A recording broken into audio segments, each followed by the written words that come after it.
All in the precious name of Jesus. आप सभी कैसे हो? आप अच्छे हो, ऐसे मैं प्रभु में विश्वास करती हूँ। आइए हम आगे की क्लास में जाएंगे। आगे की क्लास में जाने से पहले हम छोटा सा प्रार्थना करेंगे और क्लास को शुरू करेंगे। प्यारे प्रभु यीशु मसीह, तेरा धन्यवाद करती हूँ प्रभु कि तूने हम सबको इकट्ठा किया है प्रभु। तेरी स्तुति गाती हूँ प्रभु कि तूने अब तक हमें संभाला है प्रभु। आज तक तू हमसे बातें करते आ रहा है प्रभु। तू हमें सिखा रहा है कि हमें कैसे चलना है, तेरे वचनों के अधीन कैसे रहना है, तुझे प्रभु पहला स्थान कैसे देना है। इस तरह से तूने हमें सिखाया है, इसीलिए तेरा धन्यवाद करती हूँ प्रभु। आज के इस पाठ में भी तू हमें सिखा प्रभु। सुनने वाले हर एक को तेरे हाथों में देती हूँ प्रभु। उनके मन को, उनके प्रभु हृदय को, उनके बुद्धि को तू स्पर्श कर प्रभु। उन्हें आत्मिक बात आत्मा से समझने के लिए तू कृपा कर प्रभु। प्रभु, इस जग में रहते हुए, इस अंधकार की दुनिया में रहते हुए तेरा प्रकाश बनकर रहने के लिए, जो तू प्रकाश है वो तेरा प्रकाश तुझे अंदर लेने के लिए तू इन बच्चों को सहायता कर प्रभु। और तेरे वचन इनके अंदर रहकर प्रभु काम करे, ऐसी कृपा कर प्रभु। मैं खुद को तेरे हाथों में सौंपती हूँ।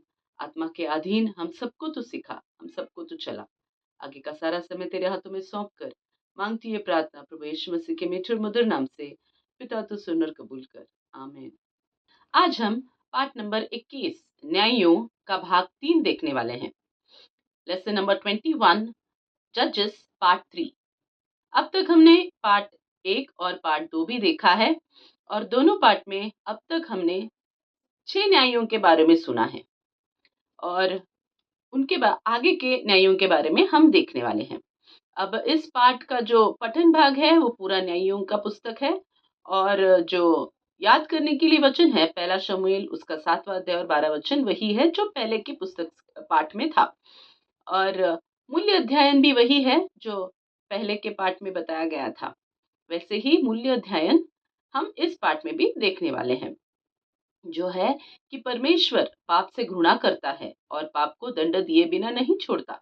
लेकिन अगर वह पापी व्यक्ति परमेश्वर के पास पश्चाताप करके आता है तो परमेश्वर उसे क्षमा करता है और उस व्यक्ति ने अभी अविश्वासियों के साथ या अन्य लोगों के साथ जुड़ना नहीं चाहिए, बल्कि परमेश्वर ही के साथ रहना चाहिए।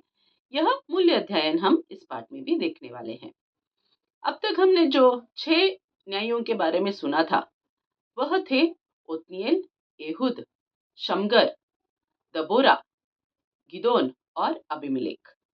अबीमेलेक के बाद क्या हुआ वह हम इस पाठ में देखने वाले हैं। अबीमेलेक के मरने के बाद इस्राएल लोगों को छुड़ाने के लिए परमेश्वर ने 7वें न्यायी को खड़ा किया। परमेश्वर ने तोला नाम के एक मनुष्य को खड़ा किया। वह इस्साकार गोत्र का था और उसने 23 वर्ष तक इस्राएल लोगों का न्याय किया। वह दोदो का पोता और पुआ का पुत्र था। वह इब्राहिम के पहाड़ी देशों में शामिर नाम के एक नगर में रहता था और उसने अपने जीवन में 23 वर्ष तक इस्राएल लोगों का न्याय किया, इस्राएल लोगों के साथ रहा। परमेश्वर ने जैसे कहा वैसे उसने किया। जब वह मर गया तब उसे शामिर में ही मिट्टी दी गई। फिर हम देखते हैं कि अगला न्यायी याईर था। याईर गिलाद गोत्र से था और उसने भी 22 वर्ष तक इस्राएल लोगों का न्याय किया। उसको 30 पुत्र थे और उन 30 पुत्रों को गधों के बच्चे दिए गए थे और वह उन गधों के बच्चों पर बैठकर हर जगह सवार करते थे। मतलब वो बहुत धन संपन्न था और उसके गिलाद में 30 नगर भी थे जो आज तक हब्बोत याईर करके कहलाते हैं, मतलब याईर की बस्तियां। और जब याईर मर गया तब उसे कामोन में मिट्टी दी गई। हर बार हम देखते हैं कि इज़राइल लोगों को परमेश्वर छुड़ाता है, परमेश्वर उन्हें अन्य लोगों के गुलामी से निकालता है, उनके हाथों से छुड़ाता है, पर फिर भी इज़राइल लोग दोबारा उस पाप में गिर जाते हैं। इसी तरह यहाँ भी हम देखते हैं कि किस तरह से इज़राइल लोगों ने परमेश्वर का त्याग किया और मूर्ति पूजा के पीछे लग गए। जब तक ये न्यायी हैं तब तक वे अच्छे रहते हैं और न्यायी मरने के बाद फिर उन्हें आगे चलाने के लिए कोई चाहिए और वो इस कारण मूर्ति पूजा के पीछे लग गए हैं। यहाँ पर भी हम देखते हैं कि जब याईर मर गया, तब इज़राइल लोगों ने दोबारा मूर्ति पूजा शुरू की। यह बात हम न्यायों की किताब उसका 10 अध्याय और 6 वचन में पढ़ सकते हैं। मैं पढ़ती हूँ। तब इस्राएलियों ने फिर यहोवा की दृष्टि में बुरा किया, अर्थात बाल देवताओं और अशेरोत देवियों और अराम, सिदोन, मोआब, अमोनियों और फलिश्तियों के देवताओं की उपासना करने लगे और यहोवा को त्याग दिया और उसकी उपासना न की। कितने सारे लोगों के मूर्तियों के पीछे ये लग गए और इन्होंने परमेश्वर को त्याग दिया, परमेश्वर को भूल गए और उसकी उपासना नहीं की, जिस कारण परमेश्वर को बहुत बुरा लगा और बहुत क्रोध भी आया, क्योंकि मैं इनके लिए इतना सब कुछ करता हूँ, मैंने इन्हें छुड़ाया है, मैंने इनसे प्यार किया है, पर फिर भी ये मेरा कहना नहीं मानते हैं। इसलिए परमेश्वर ने क्रोध से उन्हें अम्मोनियों और पलिश्तियों के हाथों में सौंप दिया, जिस वजह से उन्हें बहुत ही सतावट का सामना करना पड़ा। अमोनी लोग इज़राइल लोगों को बहुत ही सताते और पीसते थे। और हम देखते हैं कि यरदन के पार जो एमोरियों के देश में गिलाद नाम का एक नगर था, जिसमें इज़राइल लोग रहते थे, लेकिन उनको बहुत ही सख्त गुलामी और सतावट का अनुभव वहां आ रहा था और 18 वर्ष तक वे उनकी सतावट में, उनकी गुलामी में वह वहां पर थे, जिस कारण उन्हें उस दुख दर्द में बहुत ही वे मरने तक थे। तो तब उन्होंने परमेश्वर को दुहाई दी। उस दुख दर्द को जब वे सहन नहीं कर पाए, तब उन्होंने परमेश्वर को दुहाई दी। यह बात हम न्यायों की किताब उसका 10 अध्याय और 10 वचन में पढ़ सकते हैं।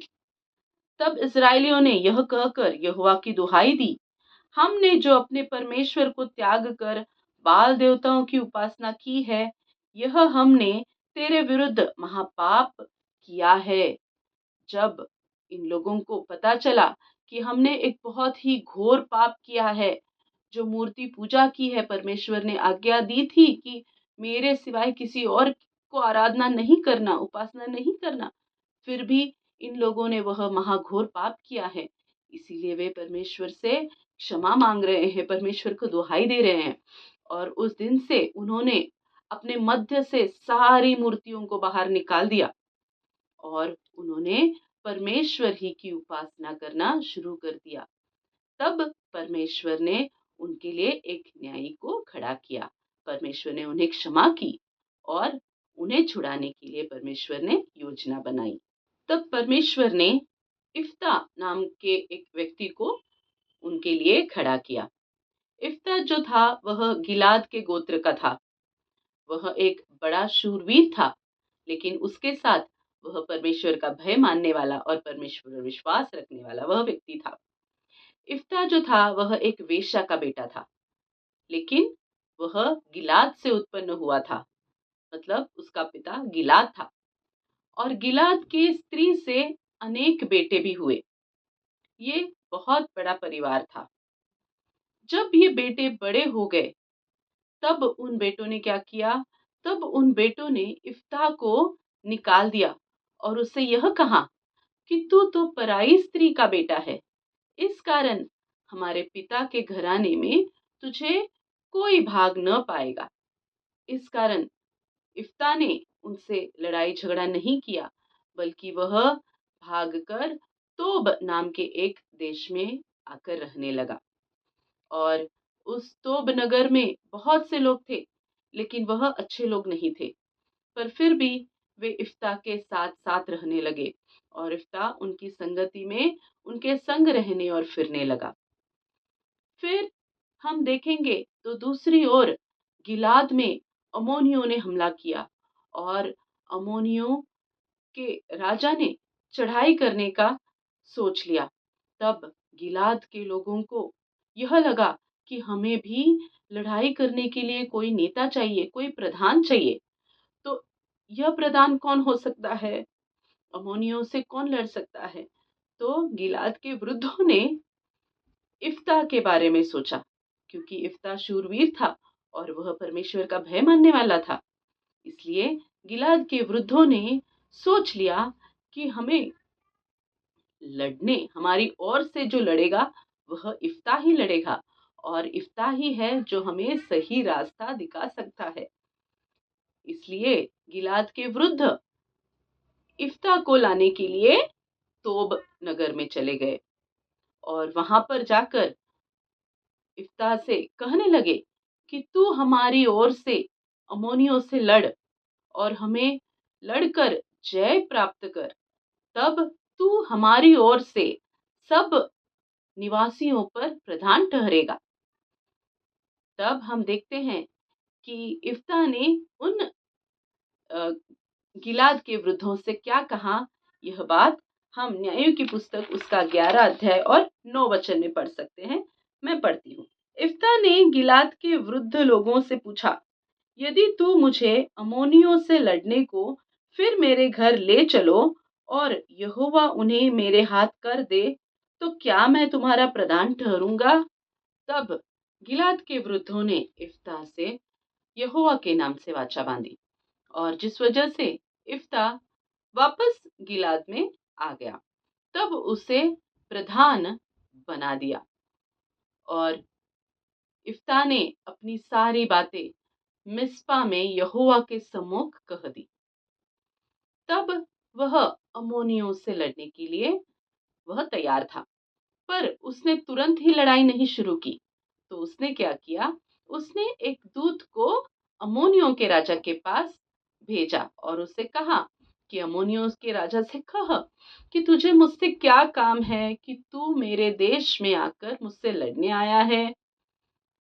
तब अम्मोनियों के राजा ने यह सुना और उसने भी उस दूत के हाथों कहला भेजा कि जब इज़राइल लोग मिस्र छोड़कर आए थे, तब वे अर्नोन के पास रुके थे और अर्नोन के पास से यबोक और यरदन के सारे देशों को उन्होंने कब्जा कर लिया, और अब मुझे वह बिना कोई झगड़ा किए वापस लौटा दे। जब यह इफ्ता ने सुना, तब इफ्ता ने अमोनी के राजा से कहा, न तो मुआब का देश ले लिया है और न ही अमोनियों का देश ले लिया है। जब इज़राइल लोग मिस्र से निकल आए और वे जंगल के रास्ते से आए, लाल समुद्र पार किया और वे कादेश में आकर रहने लगे। तब कादेश में आने के बाद उन्होंने एदोम के राजा से पूछा। एदोम के राजा के पास भी उन्होंने दूत को भेजा और उनसे कहला भेजा कि क्या तू हमें तुम्हारे देश से जाने देगा? तब एदोम के राजा ने मना किया। फिर वह मोआब के राजा के पास गए और उन्होंने मोआब के राजा से भी पूछा कि क्या तू हमें तुम्हारे देश से जाने देगा? तब मोआब के राजा ने भी मना कर दिया और इस वजह से वे वापस कादेश में लौट गए। फिर कादेश से निकलकर वे एदोम और मोआब के बाहर बाहर से ही वे एमोरियों के देश में आए, और एमोरियों के देश में आने के बाद उन्होंने एमोरियों में जो राजा सिहोन था उससे कहला भेजा कि क्या तू हमें तेरे देश से हमारे देश को जाने देगा? तब सिहोन ने उन पर विश्वास नहीं किया और सिदोन ने अपने सारे सैनिकों को इकट्ठा किया और वह लड़ने के लिए आया। तब परमेश्वर यहोवा ने इज़राइल लोगों को बल दिया और इज़राइल लोगों को एमोरियों के राजा लोगों पर जय दिया, उनकी सारी सेना को हरा दिया, और इस वजह से एमोरियों का सारा देश, अर्नोन और यबूक और ये सारी देश जो थे वह इज़राइल लोगों के हाथ में आ गए। इज़राइल लोगों ने उन्हें जीत लिया है और अब वे देश उनके अधिकार के नीचे हैं। यह बातें इफ्ता ने अपने दूत के जरिए अम्मोनी के राजा से कही और उसने यह भी कहा कि हमने कोई अपराध नहीं किया है। यह बात हम न्यायों की किताब उसका 11 अध्याय और 27 वचन में पढ़ सकते हैं। मैं पढ़ती हूँ। मैंने तेरा अपराध नहीं किया है। तू ही मुझसे युद्ध छेड़कर बुरा व्यवहार करता है। इसलिए यहोवा जो न्यायी है, वह इस्राएलियों और अम्मोनियों के बीच में आज न्याय करे। यह कहकर इफ्ता ने यहोवा परमेश्वर को न्यायी कर कर ठहराया है। इतनी सारी बातें कहकर भी अम्मोनियों का राजा नहीं माना और उसने इस्राएल पर चढ़ाई की। तब इफ्ता में परमेश्वर का आत्मा समाया और इफ्ता ने परमेश्वर से एक मन्नत मानी और उसने यह कहा कि यदि निसंदेह तू अम्मोनियों को मेरे हाथ में कर दे, तो जब मैं कुशल से लौट आऊं, मेरे घर लौट जाऊं, और तब मुझे भेंट के लिए अगर कोई मेरे घर के द्वार से निकलेगा, तो वह यहोवा का ठहरेगा और मैं उसे होम बलि करके यहोवा के लिए चढ़ाऊंगा। इस प्रकार उसने मन्नत मांगी और वह अम्मोनियों से लड़ने के लिए चला गया। तब परमेश्वर की सहायता से उसने अम्मोनियों को बहुत बड़ी मार मारी। अम्मोनी हारते गए और इज़राइल जीत गए और इस प्रकार से इज़राइलियों ने अम्मोनियों पर जय प्राप्त की। तब वे सब बहुत खुश थे। इफ्ता भी बहुत खुशी से भर गया था। सभी लोग खुश थे। वह मिस्पा में अपने घर वापस आया। तब उसकी बेटी डफ बजाते हुए और नाचते हुए उससे भेंट के लिए द्वार से निकल आई। उसे देखकर इफ्ता ने अपने कपड़े फाड़ दिए और वह कहने लगा, हाय मेरी बेटी, तूने मेरी कमर तोड़ दी और तू भी मुझे कष्ट देने वालों में से हो गई। मैंने तो यहोवा को वचन दिया है और वह टाल नहीं सकता। जब यह बातें उस बच्ची ने सुनी, तब उस बच्ची का मन देखो कैसा है। उस बच्ची ने कहा, हे मेरे पिता, तूने जो भी यहोवा को वचन दिया है, उसी के अनुसार मुझसे बर्ताव कर, क्योंकि परमेश्वर यहोवा ने ही तेरे शत्रुओं को तुझ पर पलटा दिया है। इस कारण तू अब मुझे छोड़ दे। मुझे 2 महीने के लिए पहाड़ों पर मैं जाऊंगी। मेरे सहेलियों के साथ वहां मैं अपने कुंवारेपन पर रोऊंगी। इसलिए तू मुझे 2 महीने के लिए छोड़ दे। इस तरह से उसने अपने पिता से कहा और पिता इफ्ता ने उसे 2 महीने के लिए छोड़ दिया।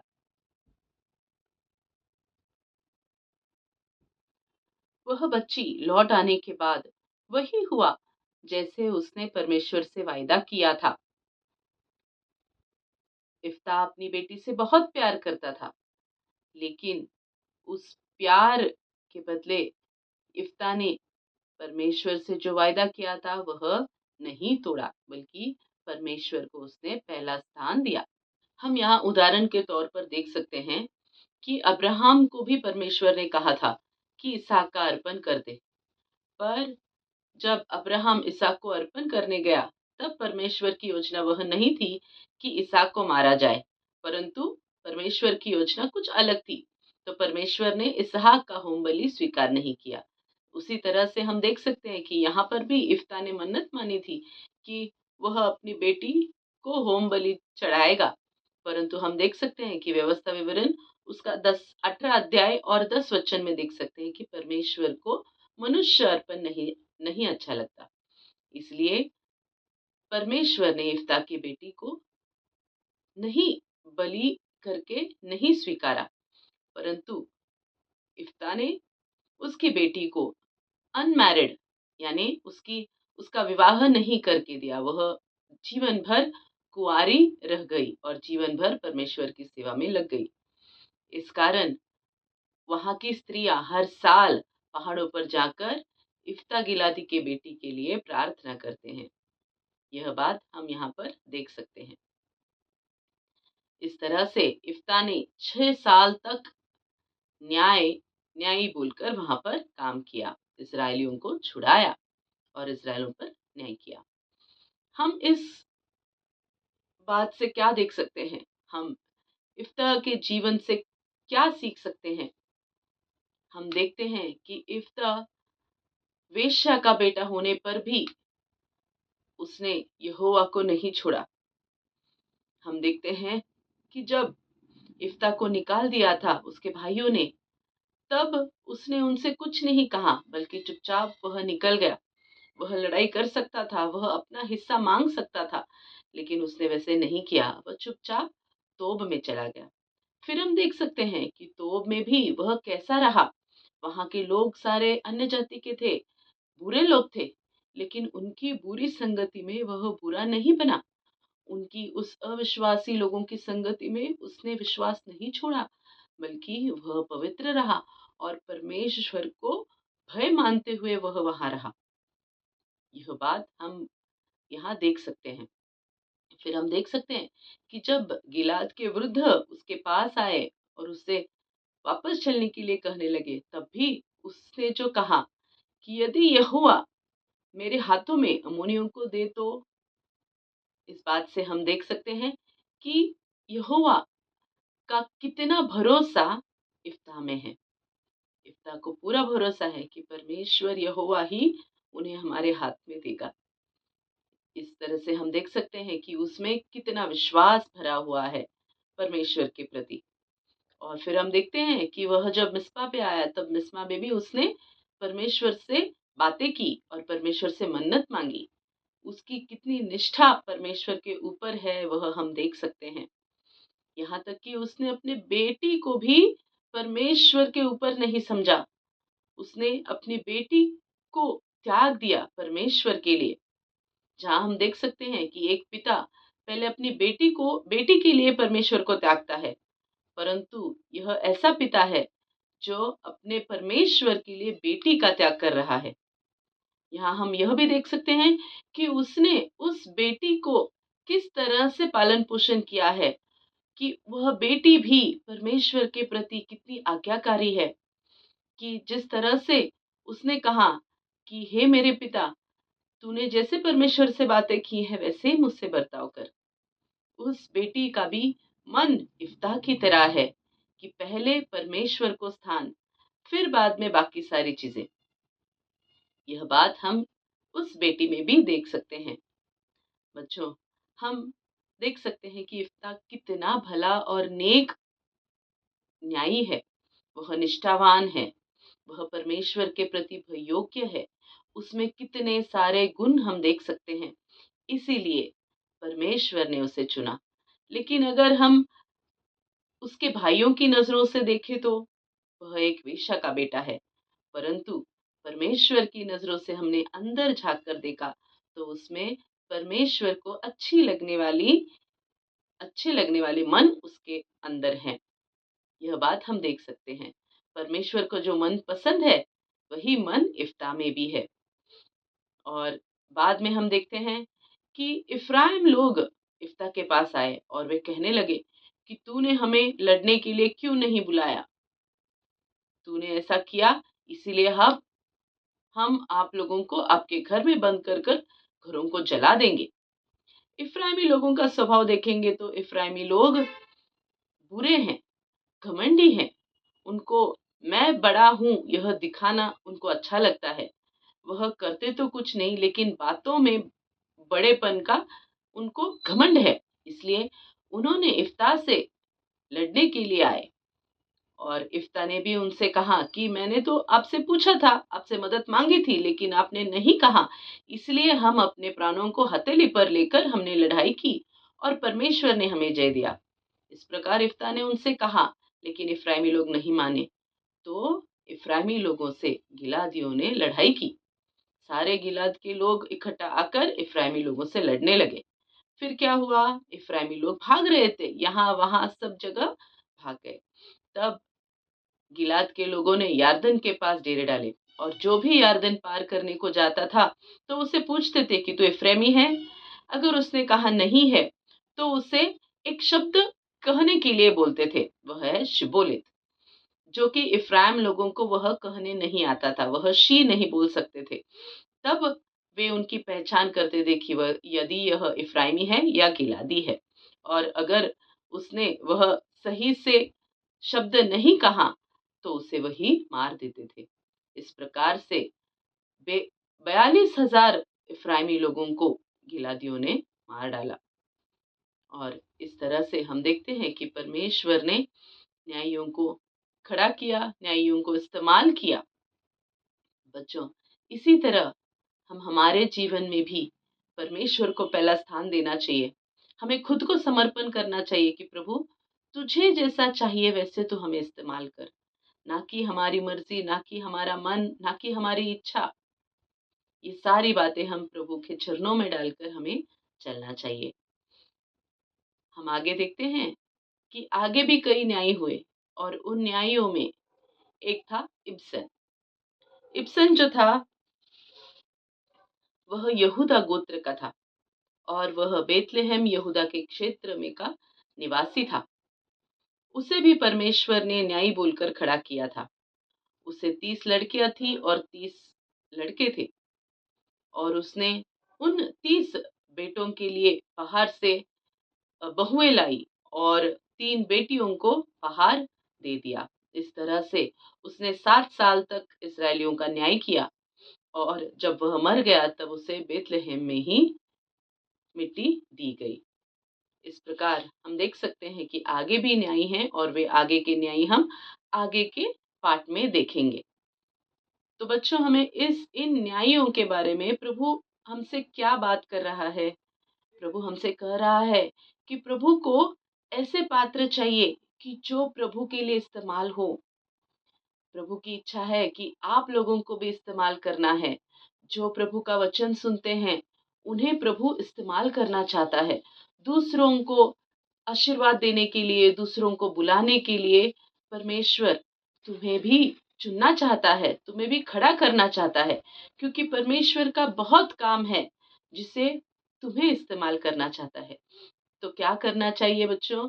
इस योजना के लिए हमें तैयार होना चाहिए। हमें विश्वास में स्थिर होना चाहिए कि प्रभु, तेरी जैसी मर्जी है वैसे हम करेंगे। अभी जो हमारे सामने है, हमारा मन, हमारा देह, हमारी इच्छा, ये सारी चीजों पर जय पाकर हमें आत्मा से आगे बढ़ना चाहिए। प्रभु से हर वक्त प्रार्थना करनी चाहिए कि प्रभु, हमें भी तू इस्तेमाल कर। इस तरह से जब हम चलेंगे, हम रोज, हम कॉलेज में रहे, हम काम पे रहे, हम कहीं भी रहे, तो भी हमें पवित्र रहना है, तो भी हमें परमेश्वर के भय में रहना है। यहाँ पर हम और एक बात देख सकते हैं बच्चों, कि जिस तरह से इफ्ता का मन है कि परमेश्वर को जैसा कहा है वैसा करना है, और उसने वह ना दाएं देखा ना बाएं देखा, सिर्फ परमेश्वर का वचन देखा। उसी तरह से वही मन हम यीशु में भी देख सकते हैं कि यीशु भी मरने के लिए आया था, लेकिन उसने ना दाएं देखा ना बाएं देखा। सिर्फ उसने यह देखा कि परमेश्वर की आज्ञा क्या है, परमेश्वर की इच्छा क्या है, और उस परमेश्वर की इच्छा के लिए उसने खुद को अर्पण कर दिया। हम देखते हैं कि वह भी कितना निष्ठावान है अपने पिता के ओर से, पिता पर विश्वास रखने वाला। और वही मन हम इफ्ता में भी देख सकते हैं कि उसने परमेश्वर को पहला स्थान दिया। उसी तरह से हमें भी यीशु का मन आना है बच्चों, कि हमें पहला स्थान, चाहे वो हमारा जॉब रहे, चाहे हमारी स्टडीज रहे, चाहे कुछ भी रहे, लेकिन पहला स्थान हमें प्रभु को देना है। यह बात हम इस पाठ से सीख सकते हैं। बच्चों, आगे हम और भी न्यायों के बारे में देखेंगे, पर इस क्लास को हम यही समाप्त करेंगे, एक छोटा सा प्रार्थना करेंगे। प्यारे प्रभु यीशु मसीह, तेरा धन्यवाद करती हूँ प्रभु, कि तूने हमसे बातें की है प्रभु।